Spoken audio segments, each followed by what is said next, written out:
But first, the media versus Trump. That's the focus of tonight's angle. Remember when it was bad for local media to convey coordinated messages over the airwaves? You know, like when Sinclair Media asked local anchors at their stations to read the same promo script to describe their newscasts. They were derided by legacy media as Orwellian, Soviet-style propagandists who had created local Stepford wives. Oh, the outrage. You get the idea there, what's going on. All these anchors and all these markets are required to read this script. It's attacking fake news. If you are centralizing a political message to however many, more than 200 stations, I think it'll be if they get the FCC approval for this, to 200 stations, you have one of the great political messaging machines in the world. So it was an abuse of the media for Sinclair to air these homogenized promos in local markets. But when the legacy media coordinate messages across local markets, it's apparently no problem at all. Tomorrow, over 350 papers organized by the Boston Globe will print coordinated editorials to denounce the president for his fake news comments and media trash talk. Sounds like one of the great political messaging machines in the entire world, if you ask me. Marjorie Pritchard of the Boston Globe told CNN, quote, "We have some big newspapers, but the majority are from smaller markets, all enthusiastic about standing up to Trump's assault on journalism." What we are witnessing is the full-on politicization of the media. As Steve Bannon once said, the media have become the opposition party, and that's a pity. I think it's ever since their disastrous misreading of the electorate in 2016, they have obsessively worked to prove themselves right. In other words, on just about every issue, they paint the most insidious portrait possible of the president in order that later on they can say, "See, we told you so, we were right." I think it's also utterly predictable. The better the economy gets, the more confident the American people are about their future, the more frantic the Never Trump press becomes. It's a perverse, inverse relationship. And I've noticed something else. The more popular Trump becomes among African Americans, his numbers are as high as 36%, according to Rasmussen, the more desperate the scribblers are to tar him as racist. And of course, they throw in xenophobic and misogynist for good measure. So rather than cover how American lives are being transformed due to a booming economy and record-breaking employment figures, the media focus on self-created controversies like fabricated dossier claims. What was in the dossier was a spelled out, detailed allegation that there was a mutual operation underway here, that there was collaboration and coordination between the Trump campaign and the Russians. A day that began with clips of James Comey, former FBI director, all over television telling ABC News that he cannot rule out that the infamous P tape mentioned in the Steele dossier is real. Tell me the P tape or whatever the heck it is has credibility. Listen, that is exactly what Mueller is looking at, one of the things, and so we'll find out. False. And one of my personal faves that the media obsessed on, the breathless Melania is MIA speculation. One thing that the president and the White House have been quite quiet about is Melania Trump and her status. Staying behind at the White House, it seems, First Lady Melania Trump. Public hasn't seen her in 23 days, many wondering where she might be. If the First Lady or the person who's standing in for First Lady disappears, you want to know where she is. The First Lady was recovering from fairly serious surgery. By the way, a lot of these journalists take off 2 weeks for, what, a colonoscopy. And now we're caught up in the Omarosa obsession. That's wall-to-wall coverage of a woman lacking credibility, pushing specious claims, complete with surreptitiously recorded audio snippets. Can you stand at the podium and guarantee the American people they'll never hear Donald Trump utter the N-word on a recording in any context? We already know that this president seems immune from even the broadest standards of decency we've had in common in the past. Another tape wouldn't change anything. People are at least prepared to believe a lot of the things that she's saying about him, and at least a couple of things have looked like they might be true based on some of these tapes. a couple of things look like they might be true based on Omarosa's stream of charges have been refuted by nearly every party she quotes in her book. Frank Luntz, Katrina Pearson, and Lynn Patton, who is her closest confidant at the White House, was on our show last night. They all dispute her claims. And the president says the producer of The Apprentice, Mark Burnett, also denies that there's any tape. But still, the media happily gives Omarosa hours and hours and hours of airtime. I think in their warped thinking, the woman America considers to be the ultimate mean girl helps advance the narrative for the media that Trump's a racist. But once again, I think the media are misreading the American people. Here's the latest data. According to an NPR PBS NewsHour Marist poll, that's a mouthful, 71% of Americans have not very much or no confidence at all in the media, compared to just 25% who have a great deal of confidence, or quite a lot. But the amazing thing is, the media don't seem to care about what the consumers of news are shouting at them. So if the ratings and readership are down, whatever. We have a mission, that's to get Trump. Most have completely abandoned the idea of objectivity and are now essentially operating as full-time members of the resistance. So now that we've established all that, what lessons can the White House take from all of this? I realize it's tempting to swing at every pitch. But let's be real here. As Trump proved in the election, the media just aren't that influential anymore. So the president needn't feel like he has to respond to their every utterance, regardless of how vicious it is. Combine the media's waning irrelevance with the Democrats' invisible agenda, and the president, I think, has a pretty sweet opportunity to actually expand his base before November. Now, I know a lot of people are shaking their head. How can that be? Now, I know he'll be on the stump in critical races before November, but I think he should also take the time to visit places that Republicans have often ignored. Mr. President, your agenda is working, so sell it everywhere. And listen to the people who are being fed a load of malarkey about what's in your heart and mind, and show them what's really in your heart and mind.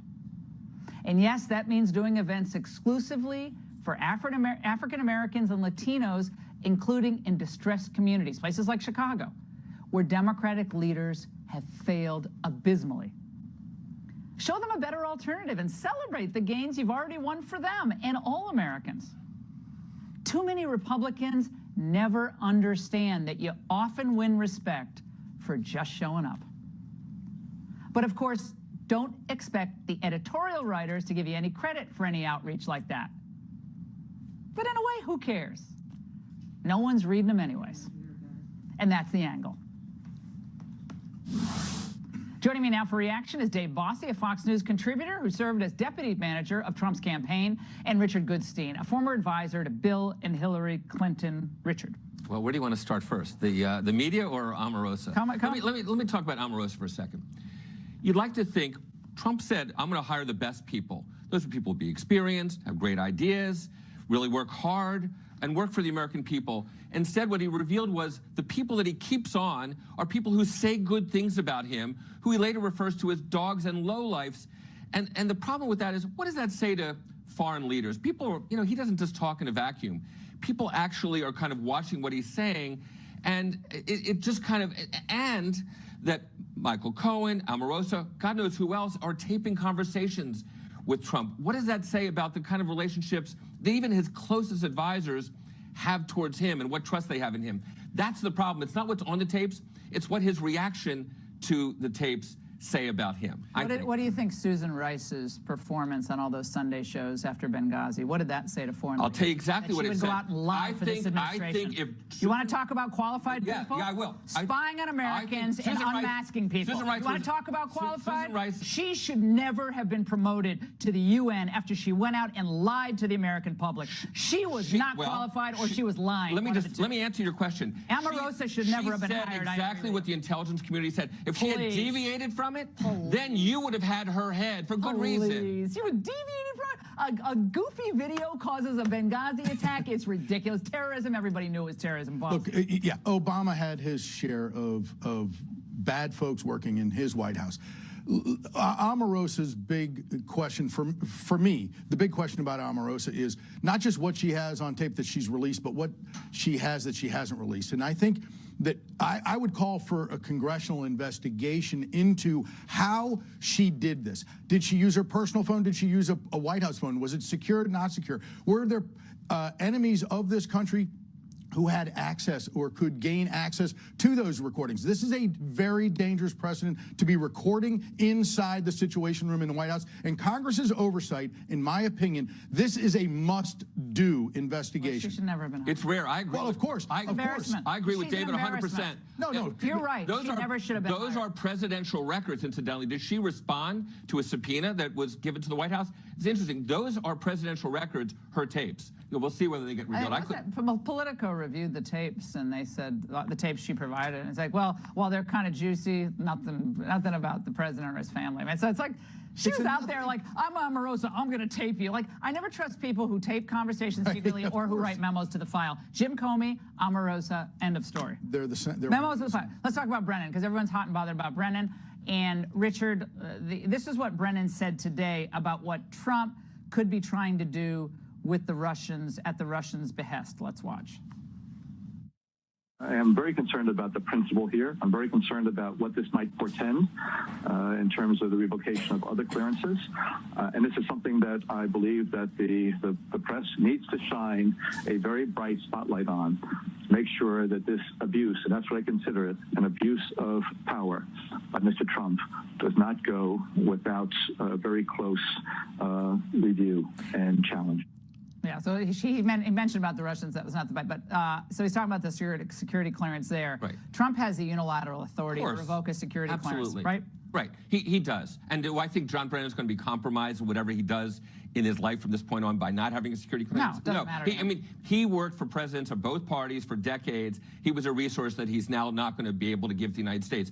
The problem with pulling a security clearance is he's basically saying, you talk against me, and you're going to get your First Amendment rights to free speech and free press. That's what all this. That's what you're talking about in your opening segment. There are plenty of folks out in this country who are critical of this president that the president doesn't have a problem with about whatever they say.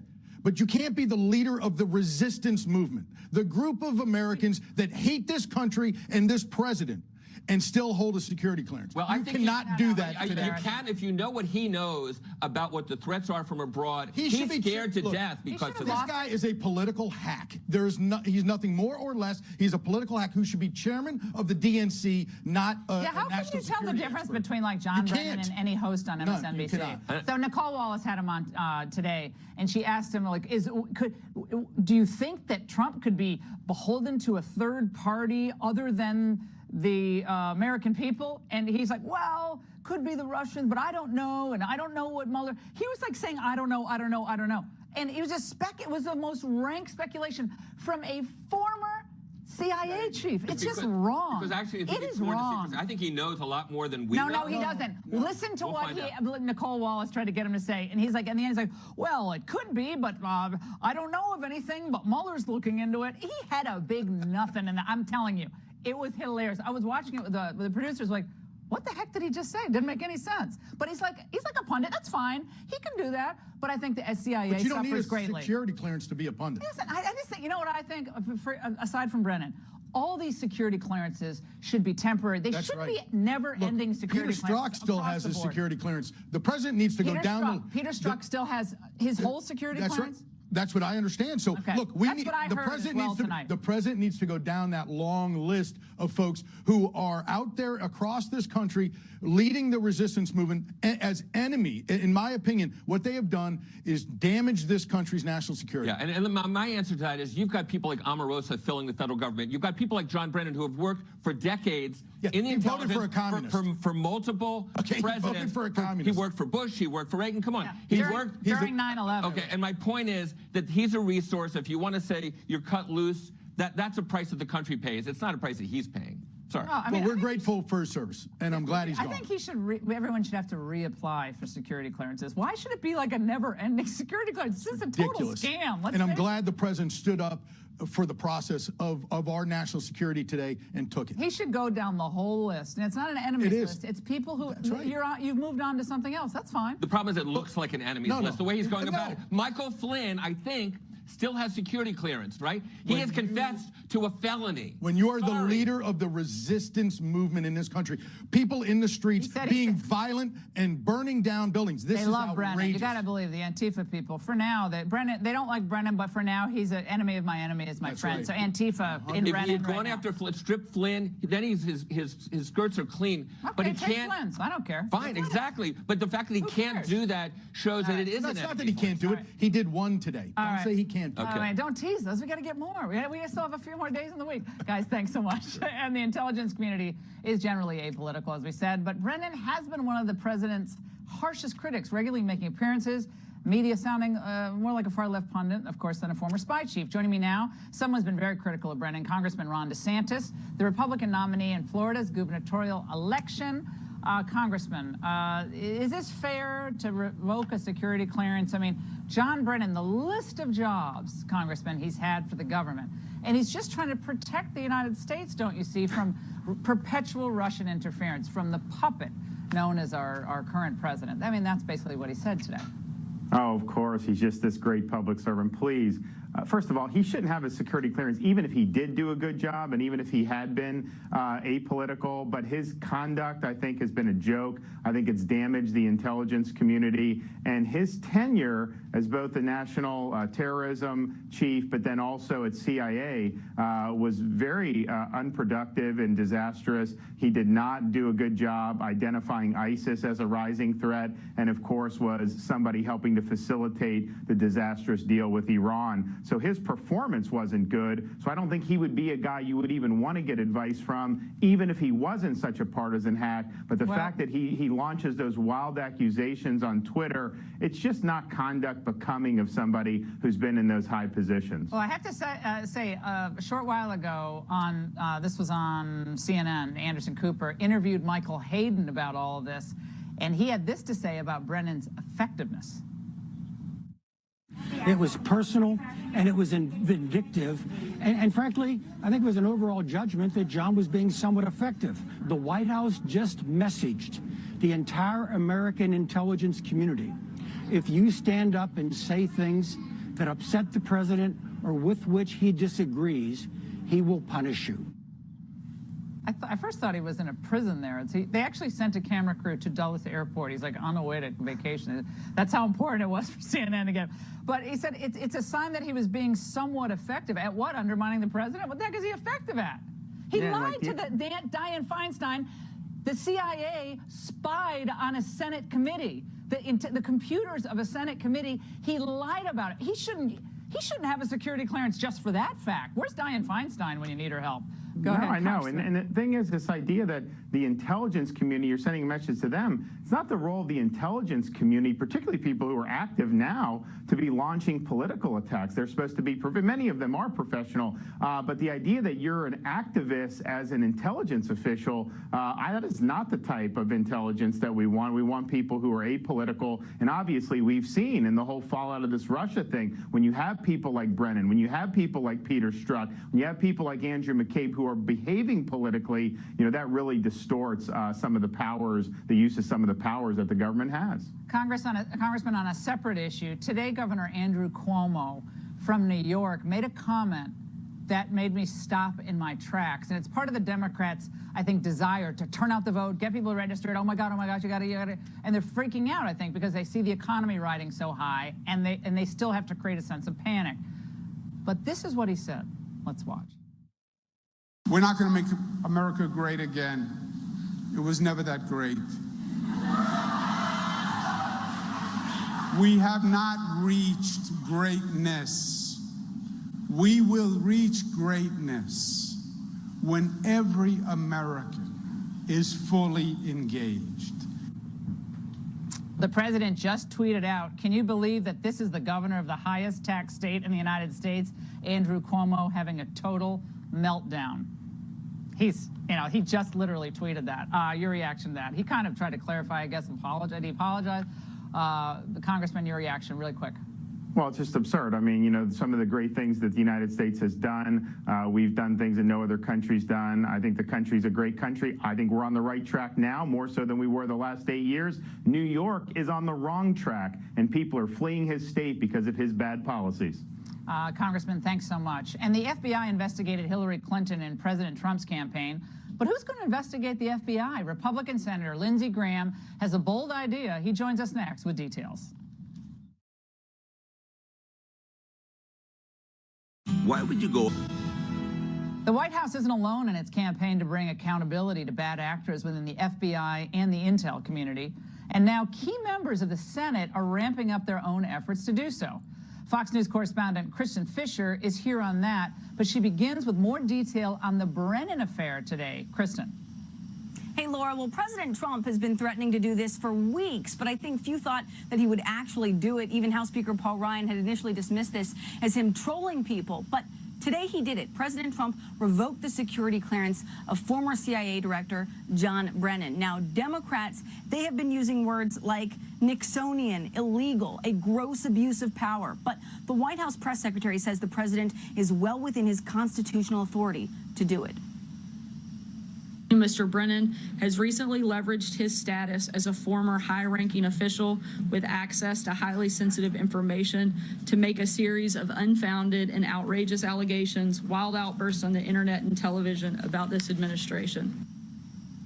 And this may be only the beginning. The White House says it is considering taking similar action against people like James Comey and Susan Rice. So here you have the White House potentially going after the security clearances of several former top national security and law enforcement officials. At the same time, you have Republican Senator Lindsey Graham urging action against the entire Justice Department. He wants a special counsel to investigate why a DOJ official, Bruce Ohr, was allowed to investigate then-candidate Trump, while Ohr's wife worked for the opposition research firm that produced that now infamous dossier.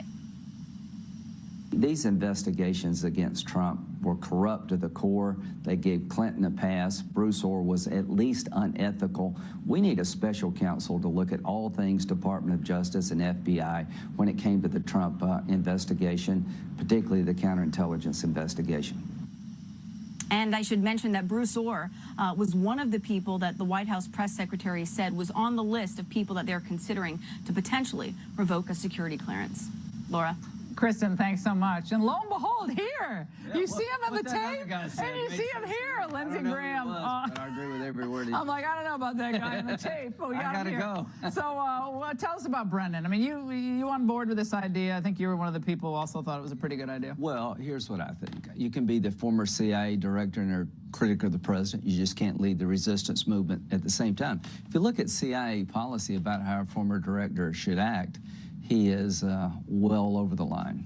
Yeah, well, they have actually a policy about this. Yeah, well, he had a history of lying of the Senate investigation. What he on that about what he did with the Senate staff is they were spying on the computers. The Senate lied about it, and Dianne Feinstein found out about it. Why would this administration share anything with him as much as he hates them? He really thinks Trump is worse than every enemy we have. So I just think the way he's carried himself hurts the intelligence community. Let's talk about your idea for a special counsel to investigate the Justice Department. How would that work, and what are your grounds? Well, number one, I'm tired of getting on TV telling you all the bad things. I want somebody who's not a politician. Let's put the shoe on the other foot. What do you think Democrats would be saying if a Republican, if the RNC hired a former British agent to go to Russia to get dirt on Clinton? Do you think they'd be wanting to look at whether or not there was a crime if a FISA warrant was issued based on a document prepared by a foreign agent that's a bunch of political garbage? So I'm tired of telling everybody in the country how bad this is. Have somebody to do for the FBI and the FISA warrant process what Mueller's doing for Trump. What would it entail, and who would be subject to this review within? You can't investigate the whole FBI, but there's a core within the FBI. Bruce Ohr, the fact does he still have a security clearance? I mean, I guess he does because they're considering the email investigation was a joke. From the beginning? They were in the tank. They had a bias against Trump and for Clinton, and if you had done what she had done, we would not be talking. Would you here. Still be a member of the JAG Corps? I would be court-martialed. Right. There are people sitting in jail doing far less than her. So I want somebody to look at how the Clinton email investigation was conducted, why it was dismissed, and the FISA warrant. Every American should be concerned about the rule of law, and I think the FISA warrant process here was horribly abused, and maybe in a criminal fashion. Could the judges who were sitting in reviewing that application for the search warrant, for the wiretap of Carter Page.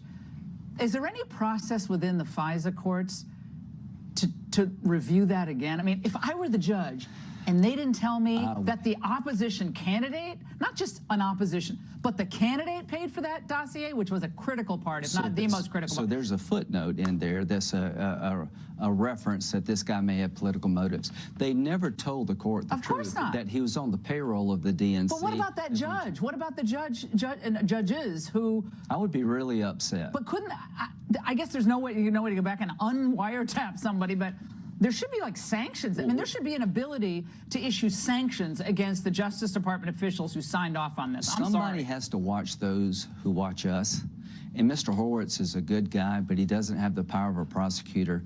The corruption at the Department of Justice and the FBI regarding the Clinton email investigation, the early stages of the Trump-Russia investigation were corrupt to the core, and I think somebody needs to look at it outside of politics. Especially if Mr. Rosenstein's watching, what more has to happen for you to be convinced that somebody outside your organization needs to look to make sure that we clean up the mess? James Clapper tonight said, our discussion of this, the constant criticism of FBI and Intel, is undermining those hallowed institutions. Let's watch.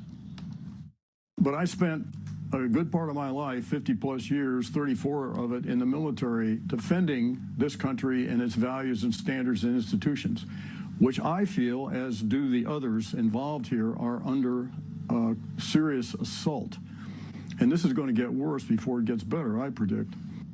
So it's Trump's fault or Republicans' fault for questioning how this whole investigation, how the special counsel was appointed, Comey set up with the whole thing. I mean, you can't question. If you question it, you're undermining the authority or integrity of the... what about the integrity undermined by them? What bothers me is not one Democrat seems to be concerned that the people in charge of the Clinton email investigation clearly were in the tank for Clinton and hated Trump. Nobody seems to be concerned that a political document prepared by a political party using a foreign agent to go to a foreign country to get information on a political candidate was used to get a warrant.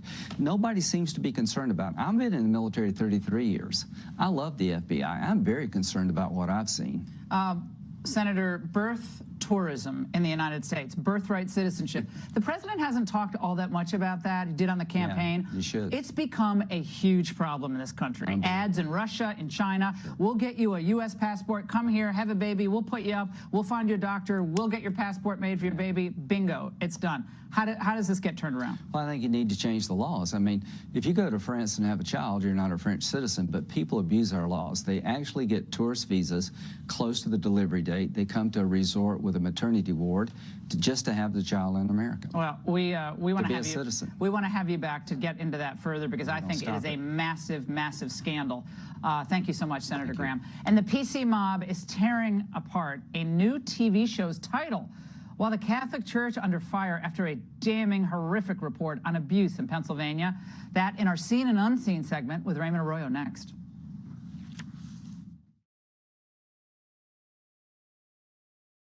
I am told. It's time now for our Seen and Unseen segment where we expose what's behind the big cultural stories of the day.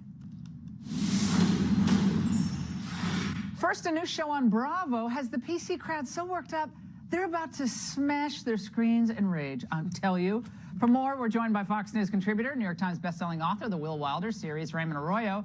Tell us about this new Jerry Connell talk show. Why is the title so offensive? Well, Jerry O'Connell, the film star, is a fan of Bravo's programming. This is a ploy to get men to watch Bravo. Oh, wait, does he have a show on Bravo? Well, he's going to have a show, and it's called Real Men Watch Bravo, except there was a huge reaction to that. They said the title is misogynistic, homophobic. I don't quite understand how it's homophobic, but nonetheless, Jerry O'Connell and the producers of the show decided we're changing the title, and Jerry came out to explain why. We changed the title of the show. It's no longer the aforementioned title. It's now called Bravo's Play-by-Play, and it's basically a panel of three of us, and we sort of break down everything that happened that week on Bravo. It's sort of like a sports center for Bravo highlights. Like Bravo, and it saved my marriage with my wife. It's our passion. It's what we talk about. I have news for Jerry.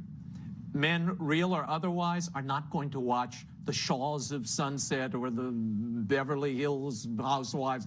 We're not interested in that. If it hunts or there's a ball being thrown, we'll watch. That's misogynistic, Raymond. No, it's not misogynistic. It's Well, just the thing is, men like some programming, women like other things. I've met Jerry O'Connell. He's a really nice guy.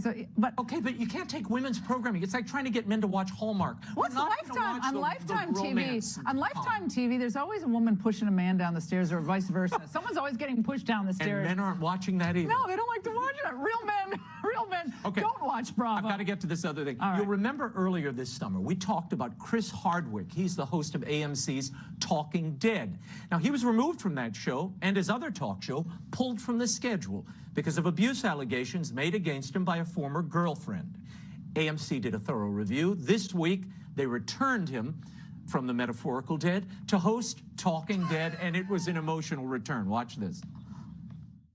And I want to thank you, the Walking Dead community, for all of your support these last couple of months. You know, the show is not just a job to me. This is a vital part of my life, you know, and this has been a sanctuary. These last 7 years we've been here.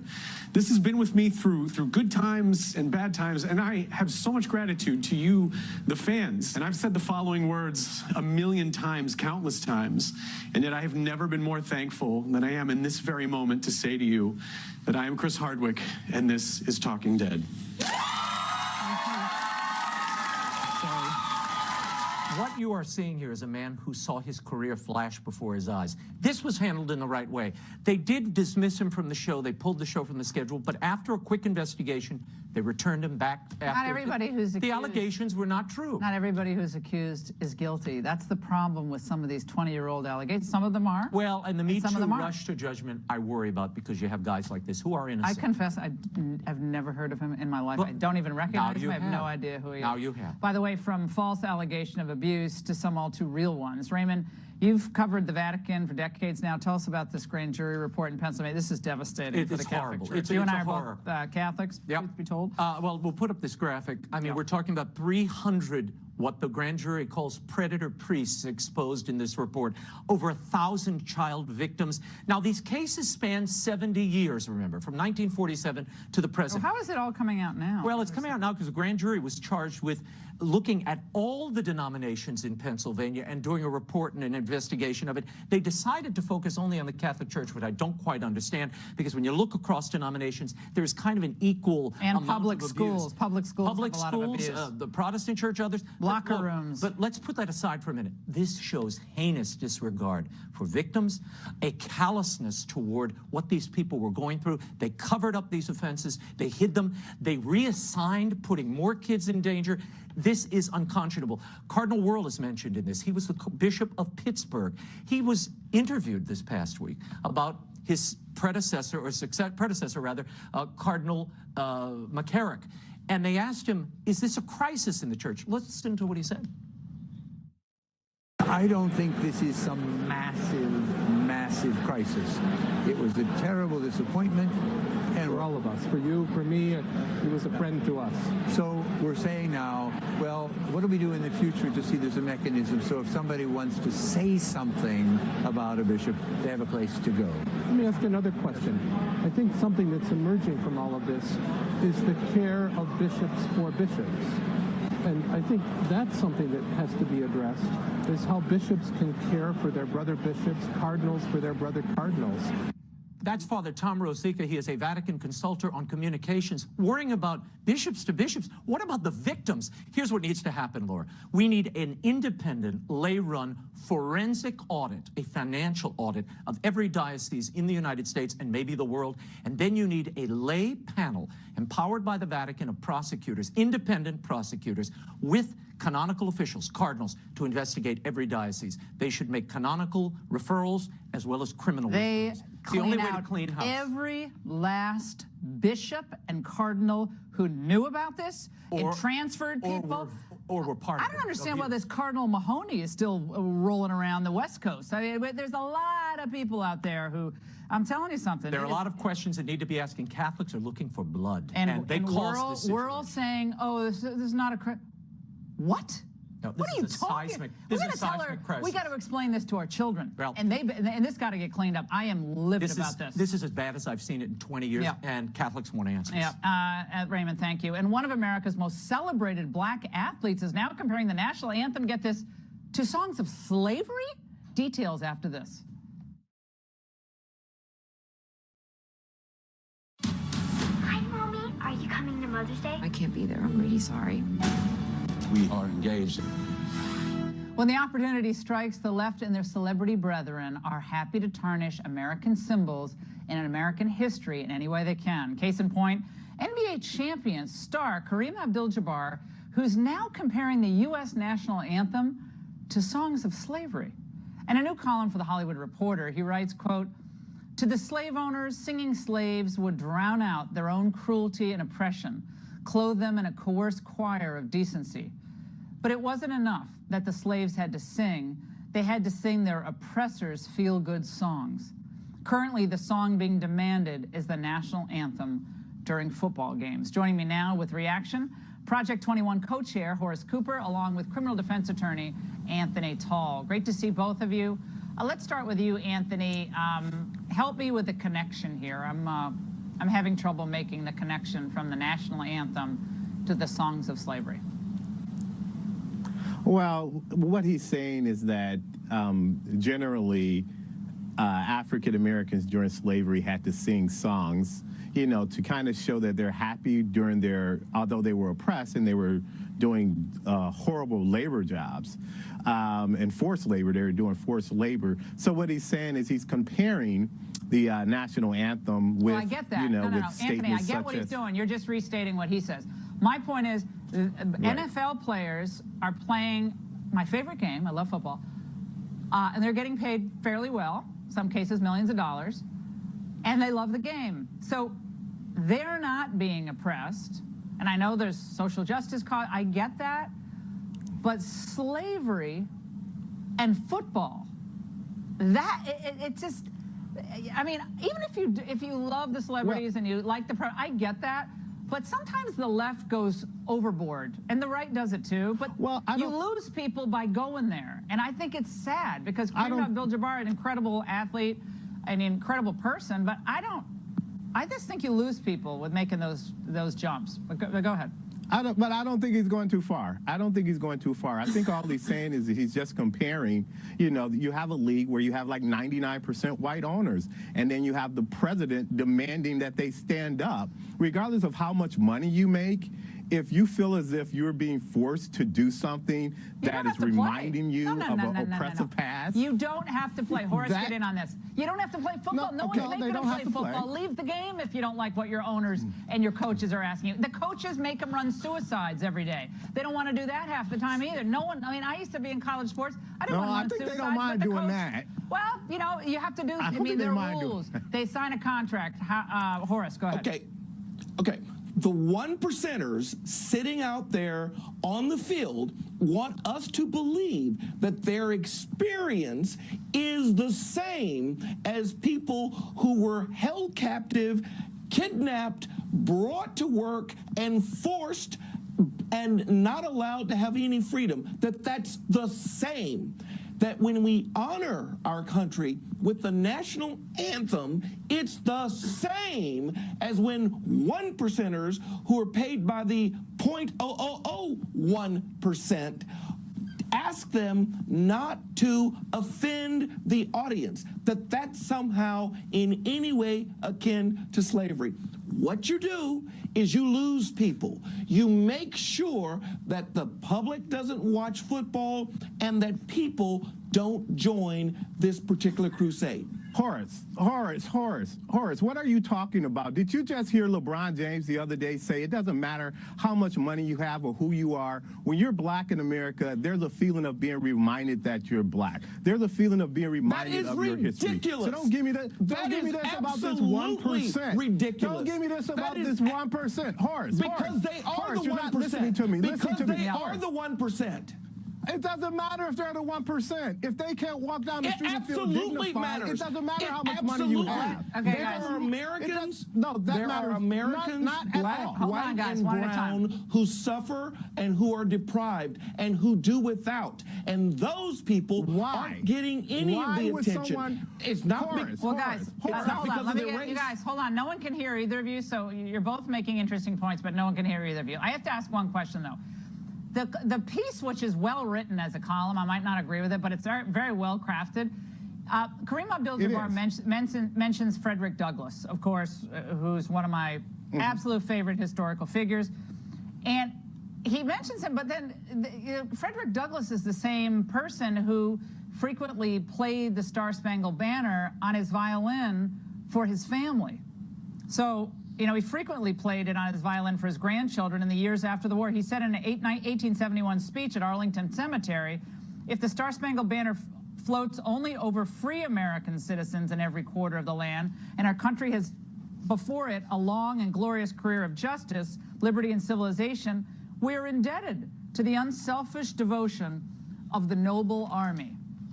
I think Laura. using Frederick Douglass in this column is kind of misplaced, but go ahead. No, Laura, because this isn't a zero-sum game. You can be of any race in America. That's the beauty of America. And there's sometimes where you can feel ashamed to sing the song. There's sometimes when black people are getting shot down on the streets that you don't feel as if, I'm talking about getting shot down by police, that you don't feel like that national anthem has risen to its standards. Now, obviously, during the civil rights movement, when there's certain legislation that was passed, that we lived up to our Constitution. Those were great times that we wanted to sing the national anthem. Alveda King, we talked to today and said, you know, and she couldn't join us tonight, but Alveda said, look, you know, her uncle was extremely patriotic. And in all the marches, you see the American flag is always there. He always insisted that it be there. That was her point today. Horace. Laura. I agree. Kareem Abdul-Jabbar and these multi-millionaire coddled individuals that rather than using their time constructively, let me finish, rather than using their time constructively to pursue whatever social justice causes they want, have decided that they hate this country so much that they will offend it when the national anthem is played. Yeah. That will lose. Laura. That is not going to persuade. Yeah, I don't think they hate. I don't think they hate the. I really don't think they hate the country. I think he's not saying that. I don't think it comes across well to people. I don't think they hate the country. I think they're really, really got it in their minds that the police are unfair to African Americans. If you slap your spouse. If you slap your spouse and you say, I love them, people doubt you. When the national anthem is being played, you act this way. Yeah, I think it would be nice if everyone stood for the anthem and have a debate off the field. I think that's always better. But